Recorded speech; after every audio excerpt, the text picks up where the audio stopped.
Now, me personally, I don't think the beginning of the end of reform, and it is the beginning of the end, wasn't when they had that massive spat with Rupert Lowe last week. That could have been fixed. That could have been dealt with so much better, more efficiently. That needn't have happened, really. But there we go. I believe the beginning of the end of reform started today.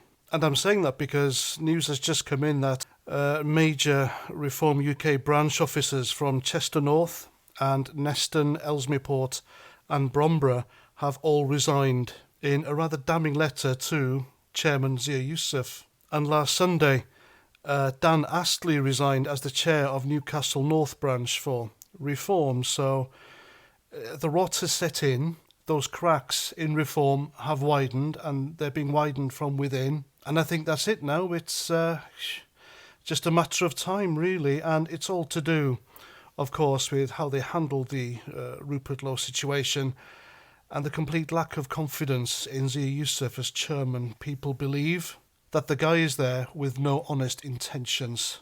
Nigel Farage has been turned from hero to zero, and it's like the downfall of Hulk Hogan, really. Now, if you grew up in my era and you watched wrestling back in the day, Hulk Hogan was massive back in the 80s and early 90s. And a few weeks ago when WWE or WWF, whatever it's called, they started broadcasting on Netflix, and he comes out on the first episode, and unlike the cheers and the positive chants he was used to, he got booed. And he got booed because over recent years, other wrestlers have come out and told the truth about Hulk Hogan and what he's really like. The locker room politics, the creative control he wielded, and that now infamous quote, "That don't work for me, brother." Well, I think that should be Nigel Farage's quote from now on. "That don't work for me, brother." So Rupert Lowe didn't work for him, brother. Ben Habib didn't work for him, brother. Stephen Wolfe back in the day in UKIP didn't work for him, brother. Robert Kilroy Silk in UKIP also didn't work for him, brother. Douglas Carswell didn't work for him, brother.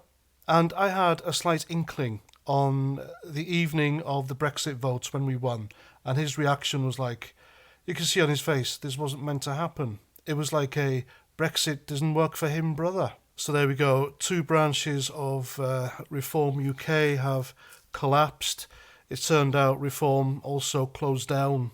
I think it was one in Stratford because it criticised Islam the other day. These people have had no support. They've had nothing, and now they're completely disillusioned. And Nigel Farage's behaviour and what's coming out about Zia Youssef as well, it's not positive, it's all negative. And I doubt very much that Reform can come back from this now, sadly. And I don't like saying this, I really don't. Like I said, I was really excited by Reform, especially when Nigel Farage took over. I wanted them to carry out what they promised, but that promise, I think, were just empty rhetoric and buzzwords. They're not interested in mass deportations of foreign criminals and illegal migrants at all, evidently.